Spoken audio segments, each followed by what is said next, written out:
Mantan CEO AC Milan, Andrea Galliani, yang kini menjabat sebagai CEO AC Monza, dilarikan ke rumah sakit sebagai tindakan pencegahan setelah mengalami komplikasi dari COVID-19. Sebelumnya, Galliani telah dinyatakan positif COVID-19 sejak 26 Februari lalu. AC Monza dalam pernyataan resminya mengungkapkan bahwa saat ini Galliani dalam kondisi baik-baik saja dan akan terus dipantau situasinya. Pria berusia 76 tahun tersebut pernah menjabat sebagai CEO Milan lebih dari 30 tahun, saat Silvio Berlusconi masih menjadi pemilik AC Milan. Keduanya kemudian bersatu kembali di AC Monza sejak klub tersebut masih warawiri di Serie C.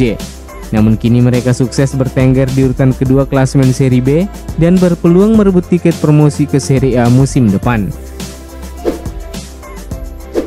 Pada jendela transfer Januari lalu, Andrea Conti memutuskan bergabung bersama Parma dengan status pinjaman setelah gagal mendapatkan waktu bermain secara konsisten di AC Milan.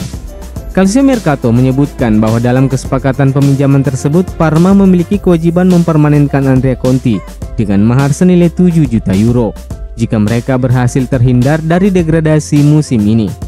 Akan tetapi, jika melihat tabel klasmen hingga giornata ke-26, Parma saat ini cukup beresiko untuk terdegradasi ke Serie B, karena mereka masih berkutat di peringkat ke-19 dengan raihan 16 poin, terpaut 6 poin dari Cagliari yang berada di batas aman. Dan jika di akhir kompetisi nanti Parma pada akhirnya terjerembab ke Serie B, maka kesepakatan pembelian permanen akan gugur dengan sendirinya dan Andrea Conti akan kembali ke Milan. Akan tetapi, Calciomercato melaporkan bahwa Milan tak memiliki rencana untuk mempertahankan sang pemain dan akan berusaha melepas Conti di bursa transfer musim panas nanti. AC Milan berhasil memaksakan hasil imbang saat melawat ke kandang Manchester United di leg pertama babak 16 besar Liga Eropa. Skor 1-1 mewarnai laga tersebut. Milan sebenarnya bermain begitu apik pada pertandingan itu, mengurung pertahanan MU sejak babak pertama, namun Milan justru kebobolan lebih dulu melalui gol Amad Diallo di menit ke-50. Beruntung gol sundulan Simon Kjaer di penghujung pertandingan berhasil memaksakan hasil imbang. Pada pertandingan ini, kinerja wasit menjadi salah satu sorotan. Salah satu keputusannya yang dianggap kontroversial adalah menganulir gol Frank Kessie di awal babak pertama. Wasit menilai bahwa Kessie melakukan handball terlebih dahulu dalam proses terjadinya gol tersebut. Berbagai footage yang tersebar di media sosial justru memperlihatkan bahwa keputusan tersebut dianggap keliru karena Kessie dinilai tak melakukan handball. Satu hal yang juga cukup mengherankan karena wasit memutuskan hanya mendengar bisikan dari para petugas VR tanpa melihat sendiri tayangan ulangnya agar memberinya gambaran yang lebih baik sebelum mengambil keputusan. Ada beberapa fakta dan statistik yang terangkum usai Milan bermain imbang dengan Man United di leg pertama babak 16 besar Liga Eropa dini hari kemarin. Dilansir dari laman resmi Milan, berikut ulasan selengkapnya. Satu gol yang dicetak Simon Kjaer di laga kontra Manchester United menjadi gol pertamanya sejak bergabung bersama AC Milan. Gol itu juga membawa Kjaer menjadi pemain Denmark pertama yang mencetak gol untuk Milan di kompetisi Eropa sejak Jon Dahl Tomasson mencetak gol ke gawang PSV pada tahun 2005. Radek Krunic telah terlibat dalam 3 gol yang dilesakan Milan dalam 28 pertandingan sepanjang musim ini, termasuk 1 gol dan 1 assist-nya di 2 pertandingan terakhir. AC Milan belum sekalipun kebobolan di babak pertama dalam 4 pertandingan terakhir. Pemain sayap AC Milan Samu Castillejo melakoni laga ke-100-nya bersama Milan usai diturunkan Pioli melawan Manchester United di pertengahan babak kedua.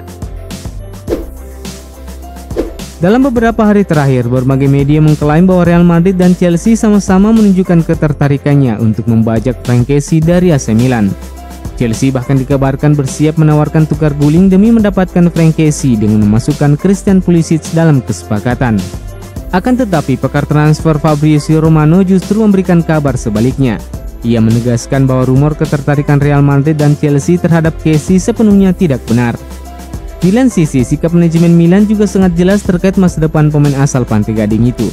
Direktur olahraga Milan, Paul Maldini, kerap mengatakan bahwa pihaknya saat ini sedang mempertimbangkan untuk memberikan perpanjangan kontrak kepada sang pemain. Lini depan menjadi salah satu sektor yang nampaknya akan dibenahi manajemen Milan musim depan. Fakta dengan Ibrahimovic yang sudah semakin usur serta belum adanya kepastian soal masa depan Mario Mandzukic diyakini membuat Milan akan berburu striker anyar di bursa transfer musim panas ini. Terkait dengan hal itu, outlet ternama asal Prancis La Repubblica melaporkan bahwa Milan sebenarnya masih cukup tertarik mendatangkan Mauro Icardi. Laporan itu mengklaim bahwa sepak terjang Icardi yang sempat menjadi salah satu predator ulung di Liga Italia menjadi alasan mengapa Milan terus mengintip peluang membawa pemain asal Argentina itu kembali ke Italia. Hanya saja Milan bukanlah satu-satunya klub yang punya gagasan itu.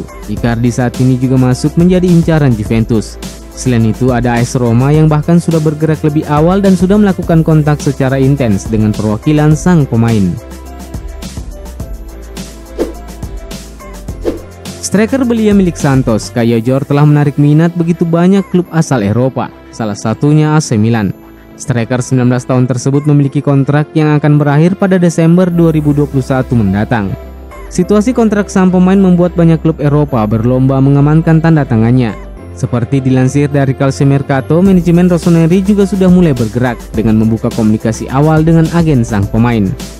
Kendati kontak sudah dilakukan, namun Milan belum melayangkan tawaran karena masih mencoba mengevaluasi opsi lain sebelum melakukan upaya yang lebih konkret untuk mendapatkan wonderkid asal Brasil itu. Selain Milan, beberapa klub Eropa seperti Arsenal, Juventus, dan Inter Milan diyakini juga terus melakukan pendekatan dan mencoba membawa sang pemain hijrah ke Eropa. AC Milan secara resmi mengumumkan kemitraan baru mereka dengan perusahaan Amerika Terabody. Melalui laman resminya, Milan mengungkapkan bahwa kerjasama ini memungkinkan Terabody melakukan penelitian dalam pelatihan sebelum dan sesudah pertandingan untuk membantu kinerja pemain dalam mengoptimalkan tingkat kebugaran mereka. Produk utama Terabody adalah alat pijat berbasis teknologi bernama Theragun yang nantinya akan digunakan untuk membantu pemulihan, pencegahan cedera, dan meningkatkan performa atletik para penggawa Rossoneri.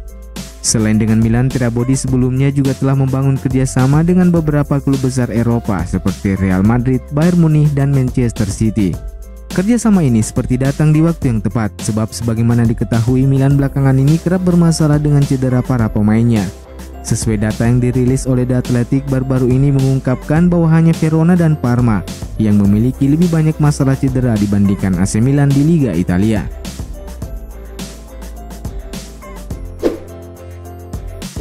Pelatih Milan Stefano Pioli harus meninggalkan sejumlah pemain pilarnya saat berhasil menahan imbang Manchester United di lanjutan babak 16 besar Liga Eropa.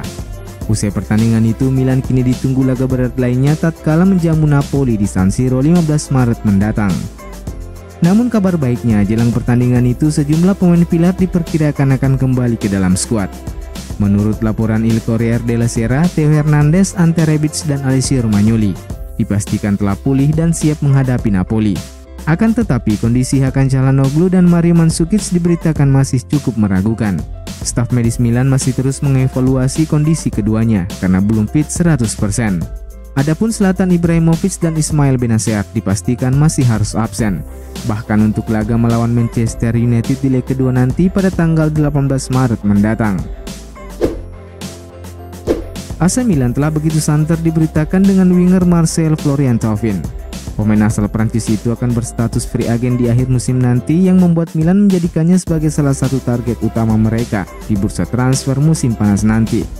Akan tetapi sebuah laporan terbaru yang dilansir dari Football Italia menyebutkan bahwa peluang Milan untuk merekrut Thauvin nampaknya kian mengecil setelah sang pemain memberikan kode untuk tetap bertahan di Perancis.